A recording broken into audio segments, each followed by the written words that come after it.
तो हेलो दोस्तों, कैसे आप लोग? उम्मीद करता हूँ कि आप लोग बहुत अच्छे होंगे। तो दोस्तों, आज मैं आप लोग के बीच जियोग्राफी यानी सामाजिक विज्ञान के बहुत ही इम्पोर्टेंट क्वेश्चन कराने जा रहे हैं, जो आपके एग्ज़ाम 2023 के लिए बहुत ही इम्पोर्टेंट होगा, जो इसमें से आपको 95% से ऊपर नंबर आने वाली है। तो दोस्तों, बने रहे इस वीडियो में लास्ट तक। तो चलिए शुरू करते हैं।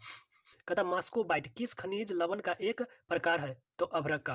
दूसरा का प्रश्न कह रहा लौह अयस्क है तो अनवीकरणीय संसाधन। देखिए दोस्तों, अगला प्रश्न कहता है प्राकृतिक गैस पाई जाती है खनिज तेल के साथ।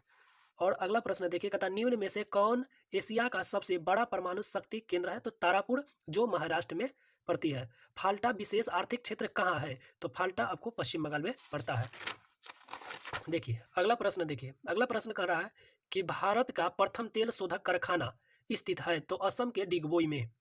भारत का सबसे बड़ा लौह अयस्क उत्पादक राज्य कौन सा है? तो देखिए, कहीं उड़ीसा लिखा रहता है तो कहीं कर्नाटक लिखा रहता है, लेकिन आप लोग कंफ्यूजन ना होइए। लोहा का सबसे ज़्यादा उत्पादन भारत में करता है तो कर्नाटक करता है, ठीक है। चंदन की लकड़ी हो गया, कॉफ़ी हो गया, कर्नाटक में होता है। याद कर लीजिए, चंदन की लकड़ी पूछे या कॉफ़ी पूछे या लोहा पूछे या सोना पूछे, कर्नाटक में घुस जाएंगे, ठीक है।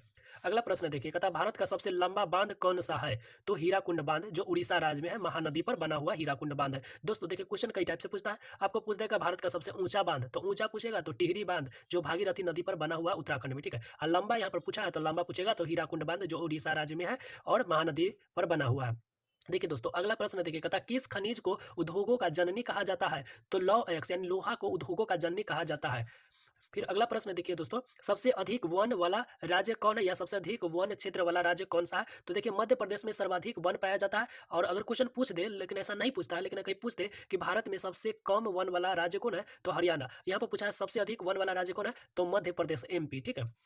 अगला प्रश्न देखिए, कहता आयुर्वेद का जनक किसे कहा जाता है? तो आयुर्वेद का जनक चरक को कहा जाता है। सबसे घटिया कोयला कौन सा है? तो दोस्तों, आप लोग जानते हैं कि कोयला 4 प्रकार के होता है, एंथ्रासाइट, बिटुमिनस, लिग्नाइट और पीट। तो देखिए, जो सबसे पहले आया वो सबसे अच्छा, यानी एंथ्रासाइट सबसे अच्छा, और लास्ट में आया पीट, तो पीट सबसे खराब हुआ, ठीक है। अगला प्रश्न कहता है बिहार में कितने प्रतिशत कृषि क्षेत्र है? देखिए, बिहार में कितने प्रतिशत कृषि क्षेत्र, यहाँ पर ये गलत है। बिहार में 60% कृषि क्षेत्र है, ठीक है। अगर क्वेश्चन इस टाइप से पूछता है बिहार के कितने प्रतिशत जनसंख्या कृषि कार्य में जुड़ा हुआ, तब होता 80%, ठीक है। तो चलिए अगला प्रश्न देखिए दोस्तों, हम देखिए, कहता है सोपानी कृषि प्रचलित है। सोपानी कृषि जो होता है पहाड़ी इलाका में होता है, जो उत्तराखंड में होता है, ठीक है। नागा अर्जुन परियोजना किस नदी पर बना? नाम है नाग, तो नाग कृष्ण जी के पास है, ठीक है। नागा अर्जुन परियोजना किस नदी पर है? तो कृष्णा नदी पर। सुंदर वन है, तो सुंदर वन या सुंदर वन का डेल्टा पूछे तो पश्चिम बंगाल में चले जाएंगे। या सुंदर वन टाइगर रिजर्व कहाँ है? तो यह भी पश्चिम बंगाल। दोनों सवाल एक है दोस्त, थोड़ा बुरा के अंदर है, ठीक है। इसे सुंदर वन पूछ रहा है, यहाँ पर है सुंदर वन टाइगर रिजर्व कहाँ है। देखिए, अगला प्रश्न कर रहा है इनमें कौन सा जीव है जो केवल भारत में पाया जाता है? ठीक है, तो घड़ियाल केवल भारत में पाया जाता है। अगला प्रश्न देखिए दोस्तों, कहता भारत का राष्ट्रीय पशु है। भारत का राष्ट्रीय पशु बाघ। देखिए, यहाँ पर तो 3 को सवाल को हम मतलब कि जोड़ देते हैं। भारत का राष्ट्रीय पशु पूछेगा तो बाघ, भारत के राष्ट्रीय पक्षी पूछ देगा तो मोर, भारत के राष्ट्रीय ध्वज पूछेगा तो तिरंगा, ठीक है। भारत के राष्ट्रीय गीत पूछेगा तो वंदे मातरम, भारत के राष्ट्रीय गान पूछेगा तो जनगण मन, ठीक है।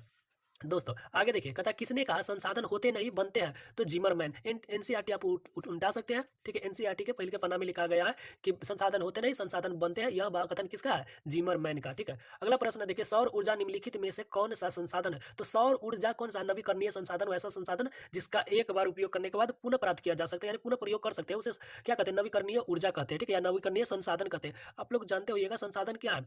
तो मानवीय आवश्यकता को पूर्ति करने वाले प्रत्येक जीव जंतु वस्तु एवं पदार्थ क्या कहलाते हैं? संसाधन कहलाते हैं। चलिए अगला प्रश्न देखिए, कहता काली मिट्टी उपयुक्त है। देखिए, काली मिट्टी, यहाँ से कई प्रश्न बने। काली मिट्टी उपयुक्त है तो कपास की खेती सबसे अधिक होता है। काली मिट्टी में क्या होता है? कपास की खेती होता है। कपास को क्या कहते हैं?